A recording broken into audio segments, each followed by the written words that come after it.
Livro A Infância Admirável da Santíssima Mãe de Deus, São João Eudes. Prólogo. Não é difícil para mim ser superado por todo mundo em inteligência, em talento, em ciência e em tudo o que quiserem. O que eu não poderei suportar é que alguém me superasse em respeito, em confiança, em amor à Mãe de Deus.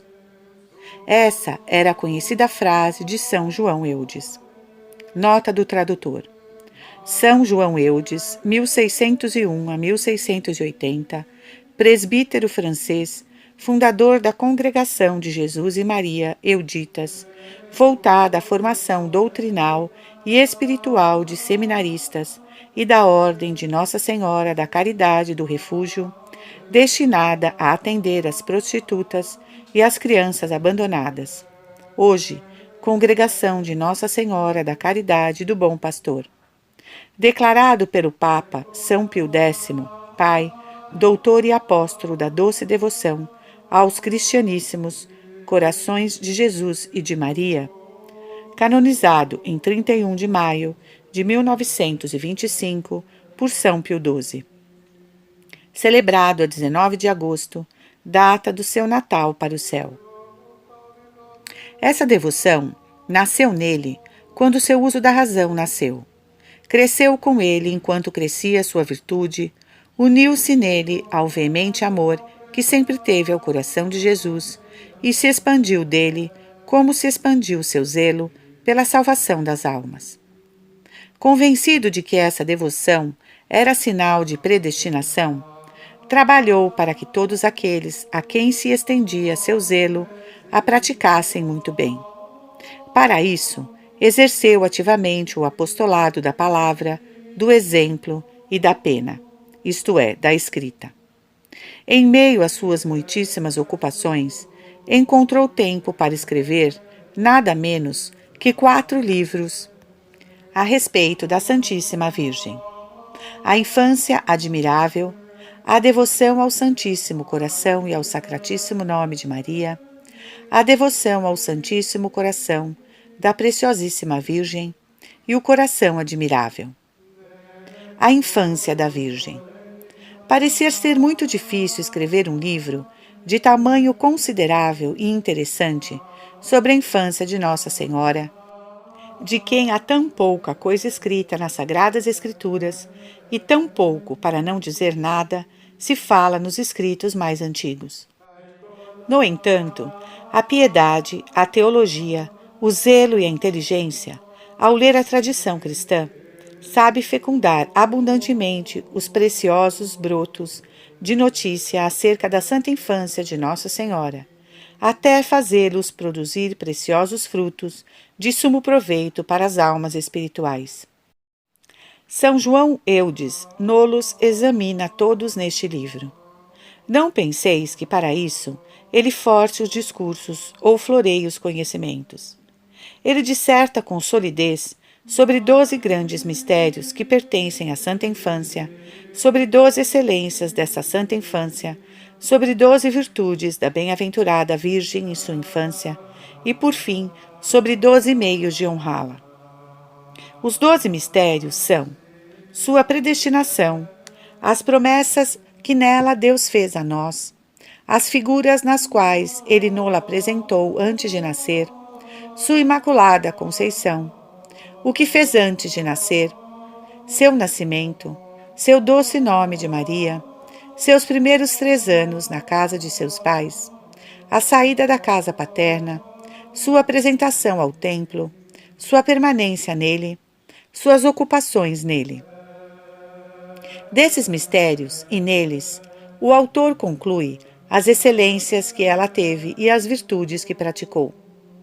Não acreditemos que ele fantasie ou atenue seus mistérios, mas sim que, bebendo em boas fontes, propõe uma doutrina preciosa e verdades sólidas, autorizadas pelos santos padres, pela liturgia marial, pelos doutores escolásticos e pelos místicos. A biblioteca marial de seu tempo está muito bem explorada.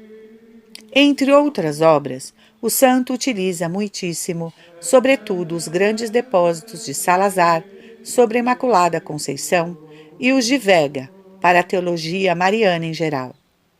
Ele se dedica particularmente à Imaculada Conceição, pela necessidade que havia em sua época, quando esse dogma ainda não estava definido. E nem é preciso dizer que ele defende resolutamente a verdade, ainda que não estivesse definida. Mas sim, é digno de atenção o respeito com que desse assunto trata o doutor Angélico. O escritor também se estende abundantemente sobre o nascimento da Virgem e sobre seu Santíssimo Nome. Não nos deve surpreender que em alguns mistérios ele demonstra a credulidade que se tinha em sua época sobre alguns pontos, como acerca da vida que a Santíssima Virgem menina teve no templo. Ele declara o que em seu tempo dizia a piedade, não poucas vezes excessivamente crédula, mais do que a Santa Igreja ordena. Mas, seja como for, este não é o lugar para avaliar crenças e opiniões, e a doutrina que São João apresenta e ensina é sempre sólida, digna e proveitosa. São João Eudes não escrevia só para ensinar.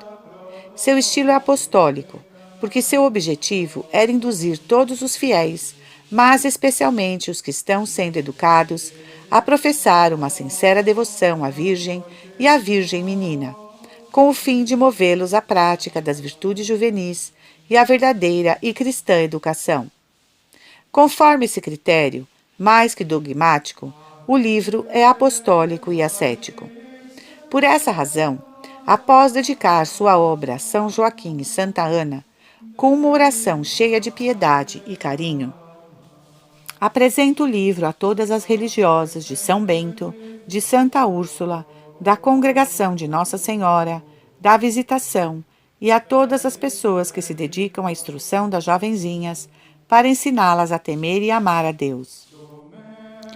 Logo após essa apresentação e antes de iniciar o conteúdo do livro, esquematiza para elas um programa muito cristão sobre o que devem propor a si mesmas em seu apostolado da educação, para o qual lhes escreve e oferece esse trabalho da infância da Santíssima Virgem, que apresento a todas vós, suplicando de todo o meu coração, a meu adorabilíssimo Jesus e a minha amabilíssima Virgem Maria, que derramem abundantemente suas santas bênçãos sobre quantas o lerem por seu amor, com o desejo de valer-se dele e conformar-se inteira e perfeitamente a seu coração.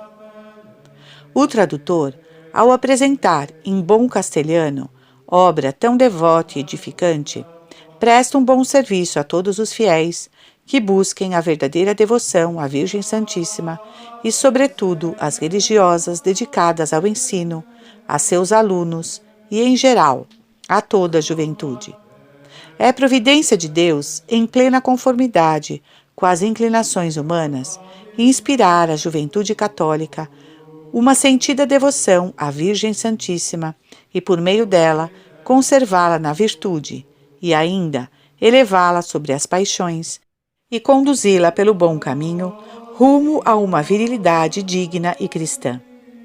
Para fomentar essa devoção, servirá muito, tanto aos que leiam o livro, como aos que devem explicar suas doutrinas, este tratado da infância admirável da Santíssima Mãe de Deus, cheio de doutrina, de conselho, de apostolado, de zelo, de unção e de afeto mariano.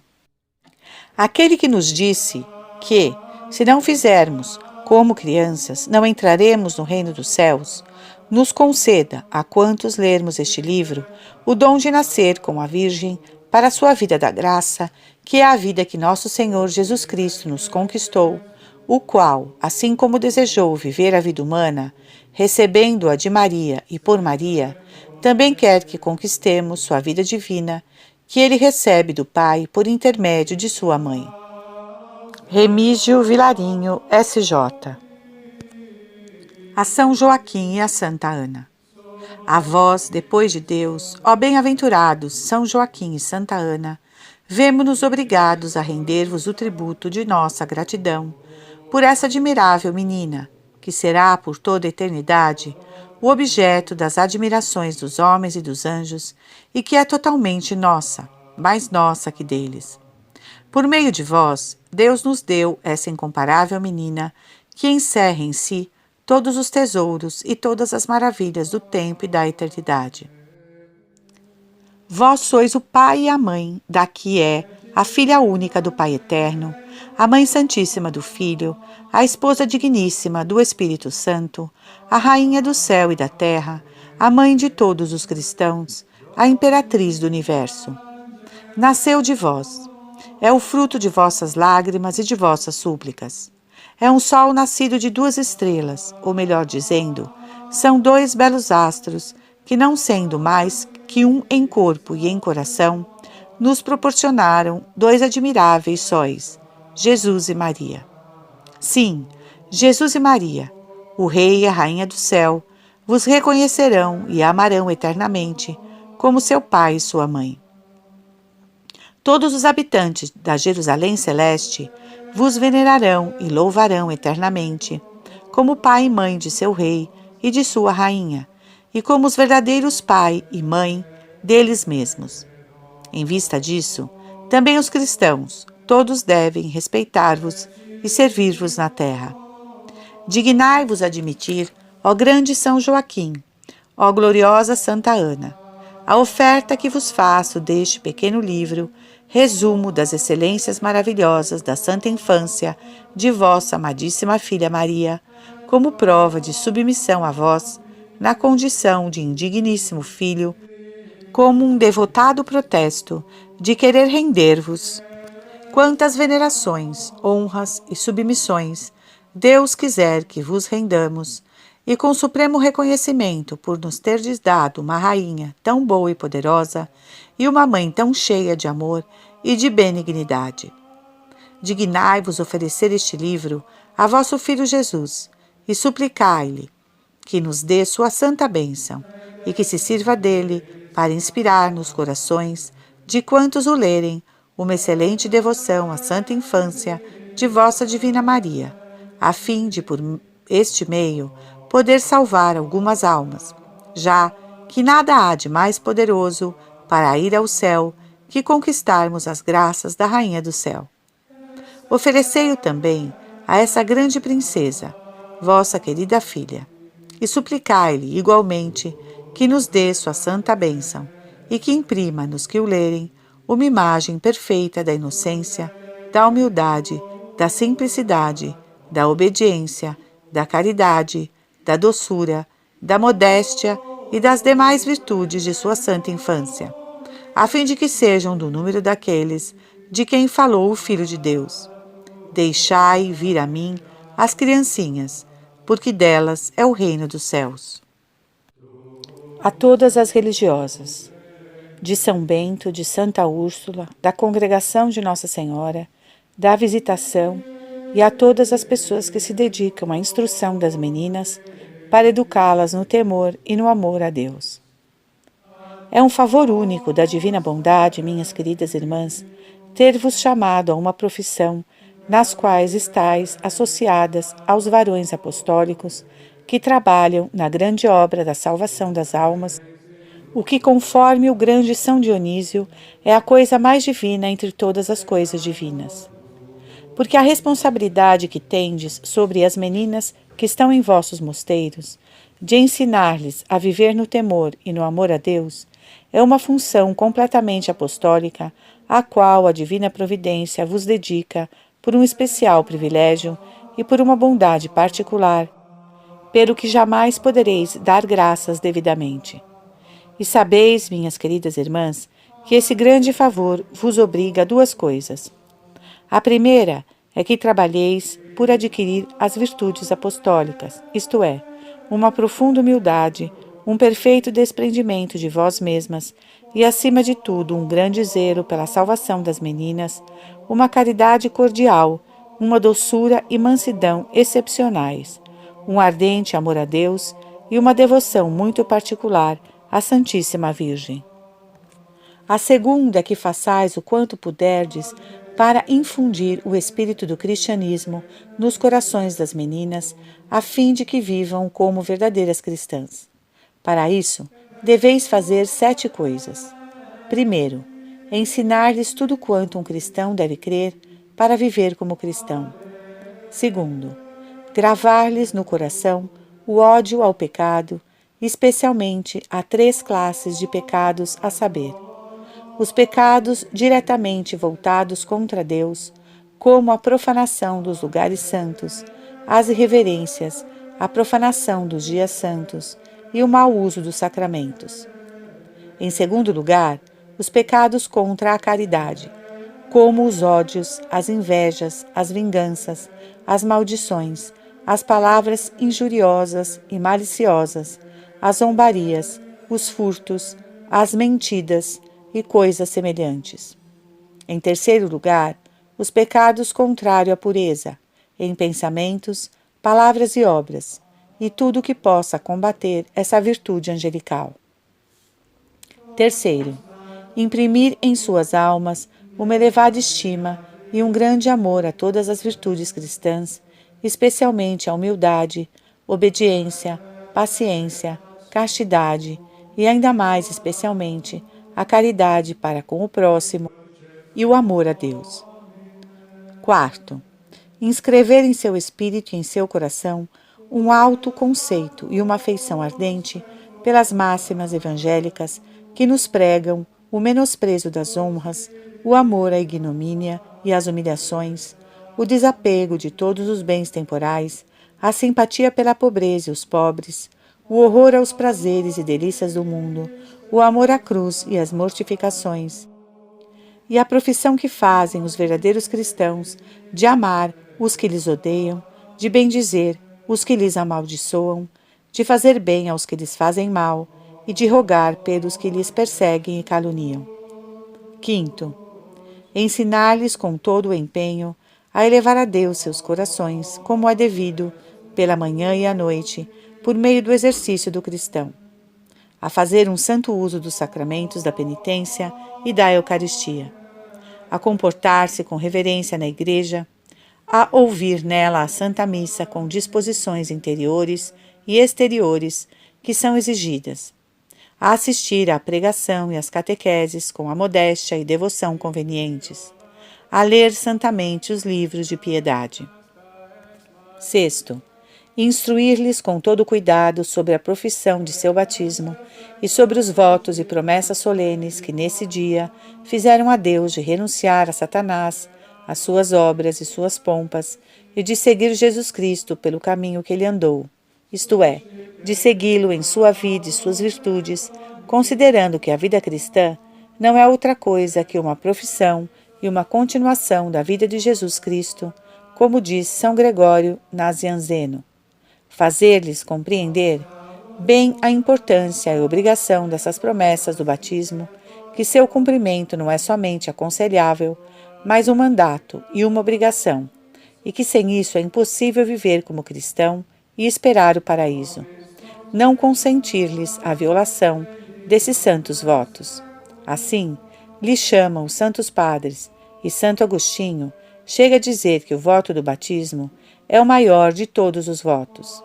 Não permitir-lhes que os violem, pelo menos enquanto estejam em vossos santos mosteiros, seguindo as pompas de Satanás, que não são mais que as pompas do mundo, em suas roupas, cabelos e em tudo o que diz respeito a isso. Sétimo, a sétima e principal coisa que deveis fazer, minhas queridas irmãs, a respeito de vossas meninas, se desejais fazer delas predestinadas, é infundir bem em seus corações uma devoção particular à Sacratíssima Mãe de Deus e especialmente à sua santa infância. Para isso, recomendei-lhes a leitura deste livro e fazei que se consagrem a essa amável menina. Peço de todo o coração a meu adorabilíssimo Jesus e a minha amabilíssima Maria que derramem abundantemente sua santa bênção sobre quantos lerem este livro por amor a Jesus e a Maria, com desejo de fazer um santo uso dele, desejando-lhe que o filho e a mãe os façam inteira e perfeitamente conforme seus corações. Capítulo 1. Razões do título deste livro. Não te espantes, querido leitor, Se eu escolhi por título deste livro A Infância Admirável da Santíssima Mãe de Deus, porque de fato essa santa infância é cheia de maravilhas.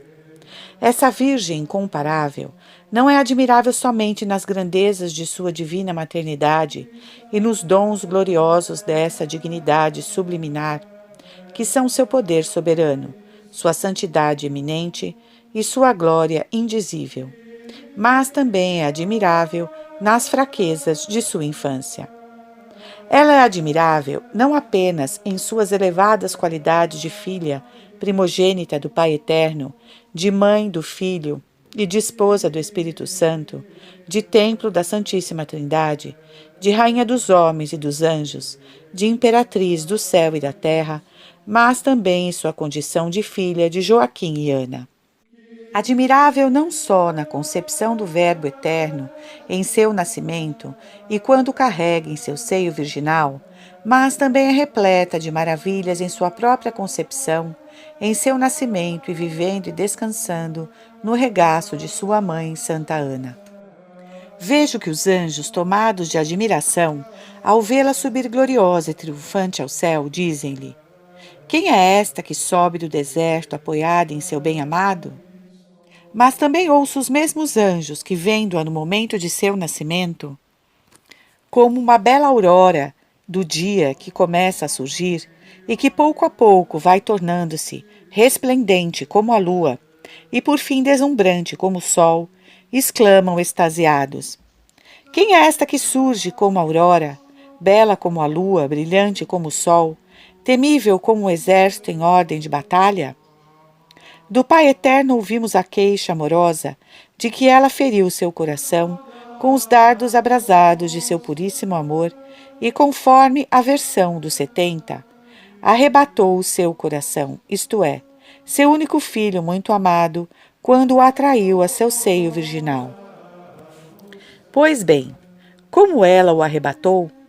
Não apenas com um só de seus olhares, isto é, com os grandes atos de virtude que ela praticou, já muito adiantada nos caminhos da graça, o que se compreende da referência a seus olhares, já que os olhos são uma das partes mais nobres do corpo humano, mas também por um colar de teu pescoço, ou seja, pelas menores coisas que praticou, por Deus em sua infância e no princípio de sua graça.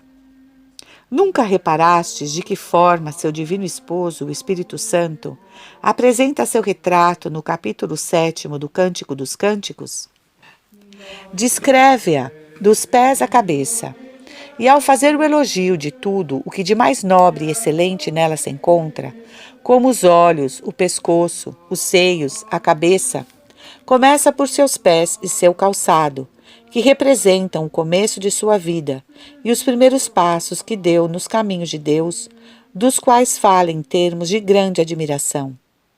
Como são graciosos os seus pés em tuas sandálias, filha de príncipe! Notai que não fala com admiração das benditas entranhas que hão de levar o Filho do Pai Eterno, nem dos seios que o hão de alimentar, nem das santas mãos que o hão de enfaixar, nem desses olhos sagrados que serão banhados em lágrimas ao contemplá-lo, nem dessa língua de anjo que se dedicará a louvá-lo, nem desse coração mais que seráfico que o amará com mais ardor que todos os corações dos homens e dos anjos juntos. Mas seus passos e seu calçado, isto é, as primeiras ações e os primeiros passos do começo de sua vida, e o que parece mais vil e mais desprezível nela, como as ninharias de sua infância, isso sim, são objeto de suas admirações e arroubos, e o fazem exclamar: Como são graciosos os teus pés em tuas sandálias, filha de príncipe! Não, nada há nessa gloriosa menina que não seja digno de admiração. É admirável em sua predestinação eterna, nas santas figuras que lhe precederam e representaram, nos divinos oráculos que a predisseram e anunciaram, admirável em sua concepção imaculada, que é um abismo de prodígios, admirável em seu nascimento, que, excetuando de seu filho, jamais houve igual, Admirável em seu augusto nome de Maria, que é um mundo de maravilhas. Admirável nos 3 anos que viveu na casa de seus pais, dos quais cada momento é uma maravilha. Admirável ao deixar a casa paterna, para oferecer-se solenemente a Deus em seu templo, quando tinha apenas 3 anos. Consequência extraordinária e milagrosa do amor inconcebível que tinha a sua divina majestade. Admirável nessa oblação e a apresentação cheia de prodígios. Admirável em sua permanência no templo, marcada com o plano milagroso da divina providência. Admirável nos exercícios e maravilhosas ocupações que teve em sua residência no mencionado templo. Que mais direi? Vejo ainda nessa bendita menina muitas excelências e perfeições maravilhosas que serão eternamente objeto das admirações e louvores de todos os moradores do céu. Porque se buscamos sua origem e seu ponto de partida, descobriremos que é maravilhosamente ilustre e gloriosa diante de Deus e dos homens, descendente de muitos reis, o primeiro dos quais é o santo rei Davi, e de muitos patriarcas eminentes em santidade. Se nos voltarmos para o pai e a mãe, por meio dos quais Deus nola deu, veremos que são 2 prodígios de virtude e santidade, e que ela é o fruto milagroso de suas santas orações.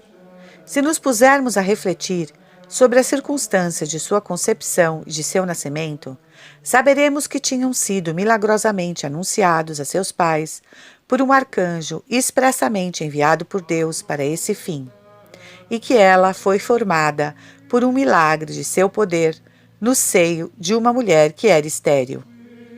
Se observarmos seu corpo virginal, o veremos dotado de arrebatadora formosura, mas de uma formosura que imprime amor à pureza nos corações dos que a contemplam. Se nos dirigirmos a seu interior, veremos sua inteligência iluminada com uma luz nunca vista em algum filho de Adão. Sua alma cheia de uma graça que supera todas as graças dos homens e dos anjos, e seu coração abrasado no amor divino, mais que os corações dos serafins. Enfim, que prodígio ver que esta pequena Maria, filha de Joaquim e Ana, que acaba de nascer, já é rainha do céu e da terra, como veremos posteriormente. Que milagre ver uma menina que ainda não sabe falar, e é um prodígio de ciência e de sabedoria, um abismo de graça, um milagre de santidade, uma fogueira ardente de amor e de caridade, e o mais elevado trono de todas as virtudes, que é o santuário do Espírito Santo e todos os seus dons, o templo mais sagrado da Santíssima Trindade, e que, em uma palavra, é um mundo infinitamente imenso de coisas grandes e maravilhosas. Após tudo isso, não te espantes, querido leitor, do título deste livro, A Infância Admirável da Santíssima Mãe de Deus, já que ele reúne todas essas maravilhas. Se amais essa amabilíssima menina, se vos incomodais em ler o que está contido neste livro, sua leitura vos encherá de alegria ao ver as maravilhas que nela e por ela Deus fez. Vos estimulará a bendizer a sua divina majestade por isso, aumentará em vosso coração a devoção a Maria, vos impulsionará a imitar suas virtudes e vos determinará a imprimir esses mesmos sentimentos nos corações dos demais. Tudo isso contribuirá para a salvação de muitas almas, que é o fim único pelo qual eu empreendi este trabalho. Porque, graças a Deus, nenhuma outra pretensão guardo em minha alma que há de fazer conhecidos e amados meu adorabilíssimo Jesus e minha adorável Maria, e há de cooperar para a salvação das almas, que, servindo-lhes e honrando-lhes neste mundo, hão de bendizê-los e glorificá-los eternamente no outro. Para isso, não encontro outro meio mais eficaz e mais doce que convencê-los a terem uma devoção especial à Santíssima Mãe de Deus, porque é o consenso de todos os santos doutores. Assim como os que não servem a essa grande princesa, não podem desejar que seu filho Jesus, que tanto a ama, lhes dê um lugar em sua casa no paraíso. Assim também é impossível que os que têm por ela a verdadeira devoção pereçam. É por isso que exorto de todo o coração e suplico com toda solicitude a todos os pastores, pregadores, confessores, catequistas, eclesiásticos, religiosos e seculares, a todos os diretores e regentes de colégios, a todos os professores e professoras, a todos os pais e mães, que não omitam o quanto puderem fazer, com seu exemplo e com suas palavras, para imprimir uma particular e sincera devoção à bem-aventurada Virgem nos corações dos fiéis, porque, dessa forma, irão contribuir para a salvação de muitas almas, e já se cumprirão neles estas palavras que o Espírito Santo coloca nos lábios desta Mãe de bondade. Aqueles que me tornam conhecida terão a vida eterna. Capítulo 2. Que todos os cristãos estão obrigados a ter uma devoção especial a todas as etapas e mistérios da vida da Santíssima Virgem. Infinitos motivos nos obrigam a honrar com todo fervor todas as etapas e mistérios da vida de nosso amabilíssimo Salvador, entre os quais apresento 5 principais. O primeiro é que nada há nele, nem mesmo as trivialidades de sua infância, que não seja grandiosíssimo e que não mereça as mesmas adorações que pertencem à Divina Majestade. O segundo é que esse adorável Filho de Deus deu e dará eternamente a seu Pai uma glória infinita, até com as menores coisas que lhe aconteceram no decurso de sua vida mortal sobre a terra, razão pela qual tudo o que há nele merece ser adorado e glorificado infinitamente pelas criaturas da terra e do céu. O terceiro é que nada fez neste mundo que não fosse por nossa salvação e como um incompreensível amor por nós. O quarto é que tudo o que nele há é manancial de vida, de graça e de bênção para nós. O quinto é que todos esses mistérios e todas essas ações são a regra que devemos seguir e o modelo sobre o qual devemos formar nossos costumes e nosso comportamento. Por esse motivo, São Paulo deseja que constantemente o tenhamos à vista, pondo sempre os olhos em Jesus, autor e consumador da fé, para render-lhe nossas adorações em todas as etapas e mistérios de sua vida, para tirar deles o fruto que devemos, para segui-lo e imitá-lo nos exemplos de virtude e de santidade que ele nos deu. Do contrário, se não fizermos assim, será esse o principal motivo de nossa condenação no dia do juízo e na hora de nossa morte, porque então todos os mistérios e todas as coisas que nosso Redentor fez por nossa salvação na terra, que são agora para nós outras tantas fontes de graça e de misericórdia, serão outras tantas bocas terríveis que pronunciarão o decreto de nossa perdição. Pois bem, todas essas razões que obrigam os cristãos a honrar todas as etapas e mistérios da vida do Salvador, igualmente os obrigam, com a devida proporção, a reverenciar todas as etapas e mistérios da vida de sua Divina Mãe. 1. Porque nada existe nela, nem mesmo as trivialidades de sua infância, que não seja nobilíssimo e santíssimo e que não mereça as honras devidas a que um Deus escolheu para ser sua mãe. 2. Como quis que esta rainha de todos os santos, já nos primeiros instantes de sua vida, estivesse mais cheia de graça e santidade que os maiores santos nos últimos dias de suas vidas, como veremos adiante, e tendo realizado sempre suas ações, mesmo as mais infames, conforme a graça que tinha em sua alma, sempre rendeu a Deus uma grandiosíssima honra com as menores coisas que lhe aconteceram. Por essa razão, tudo o que há nela merece veneração excepcional. 3. Porque ela nada fez, em todas as etapas de sua vida, senão para cooperar com seu Filho na hora de nossa salvação, ou a fim de se preparar para essa maravilhosa cooperação. 4. Sendo a Mãe da Graça e o manancial abaixo de Deus, de todas as bênçãos do cristianismo, com ela me vieram todos os bens. Tudo quanto existe nela traz graça e bênção a todos os que a servem e honram. 5. Tendo Deus no-la dado para que fosse nossa rainha e nossa mãe, além de reverenciá-la como tão grande rainha e tão digna mãe, estamos obrigados a seguir e imitar os exemplos de virtude e santidade de que estão cheios todas as etapas e mistérios de sua vida. Capítulo 3.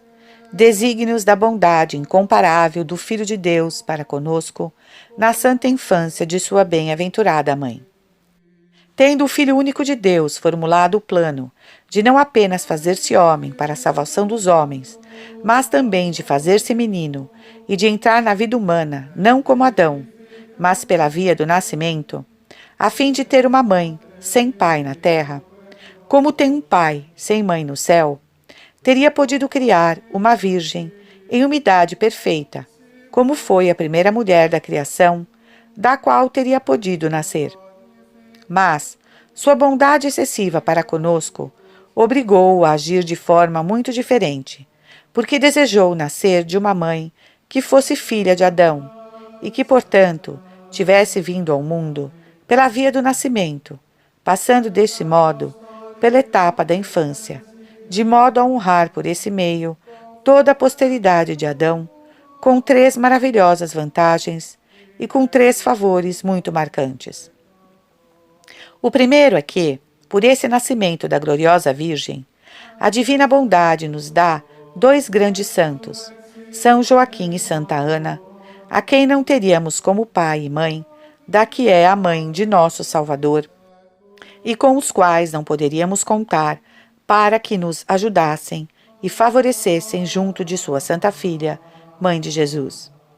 São eles 2 astros famosos no céu da Igreja, que derramam sobre ela luzes e influências de graças muito salutares, e das quais nos veríamos privados.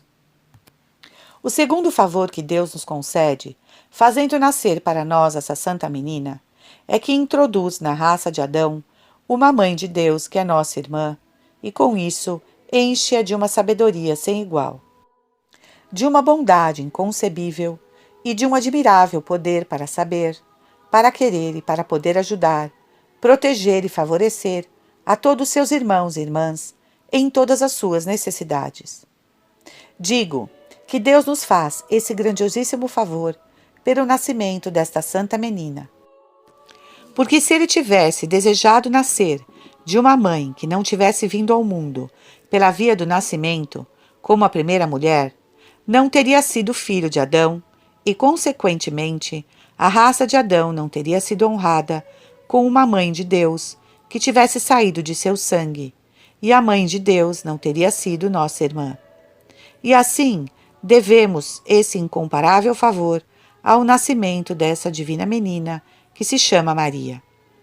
Além disso, pelo nascimento dessa maravilhosa menina, temos uma terceira vantagem que supera infinitamente as 2 primeiras. É que possuímos um imenso tesouro, a saber, um homem-deus que é nosso irmão, oriundo da raça de Adão. Isso não aconteceria se tivesse nascido de uma mãe que não houvesse vindo do mundo pela via do nascimento, e que, por conseguinte, não fosse filha de Adão. Desse modo, ele mesmo não seria descendente de Adão, nem, portanto, nosso irmão.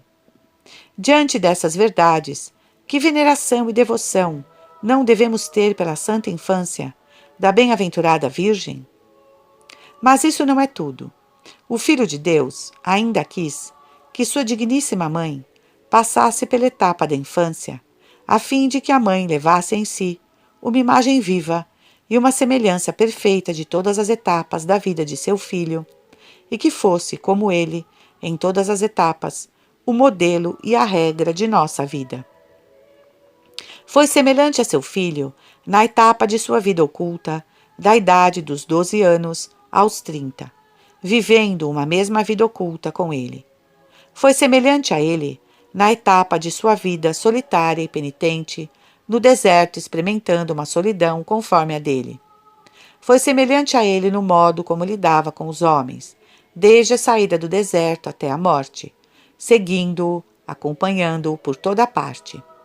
experimentou em seu coração uma vida semelhante à dolorosíssima e ignominiosíssima paixão dele. Quis também que ela passasse por todas as trivialidades, fraquezas e necessidades da infância, pelas quais ele, depois dela, teria de passar, a fim de que a menina Maria fosse uma imagem viva e perfeitíssima de Jesus menino, e para que fosse, com seu filho, na etapa de sua infância, um exemplo e uma regra da vida que todos os cristãos devem levar, os quais estão obrigados, pela lei evangélica, a serem crianças na inocência, na simplicidade, na humildade, na obediência, na pureza, na doçura e na mansidão. Diz o Espírito Santo pela boca do príncipe dos apóstolos: como crianças recém-nascidas, desejai com ardor o leite espiritual que vos fará crescer para a salvação. Em verdade vos declaro, é nosso Salvador quem diz: se não vos transformardes e vos tornardes como criancinhas, não entrareis no reino dos céus. Contemplemos com frequência esse divino exemplo, estudemos com cuidado essa santa regra, a fim de segui-la com fidelidade. Aí estão os desígnios da bondade infinita de Deus para conosco, na sagrada infância da gloriosa Virgem. Eis aí as razões pelas quais ele desejou que ela passasse pela etapa da infância, o que nos obriga a dar-lhe infinitas graças e a formar um grande desejo de honrar essa admirável infância de todas as formas que nos forem possíveis. Enfim, a esse adorável Jesus, filho de Maria, e a essa amável Maria, mãe de Jesus, estando unidos no mistério da encarnação, da maneira mais divina e mais íntima que jamais houve, nem poderá haver, nunca os separaremos em nossos exercícios de piedade e religião. Por isso, assim como não há hoje verdadeiro cristão que não tenha grande veneração aos mistérios da divina infância de seu Redentor, de igual maneira não deve haver quem não se creia obrigado a ter uma devoção singular à santa infância da Sagrada Mãe do Salvador. Eis aí a que desejo conduzir-te, querido leitor, tratando de colocar ante vossos olhos os tesouros inestimáveis de graça, de perfeição e de santidade, com que a divina bondade enriqueceu essa divina e admirável menina para estabelecer desta forma em teu espírito uma alta estima pela etapa de sua infância e para imprimir em teu coração um grande desejo de honrá-la.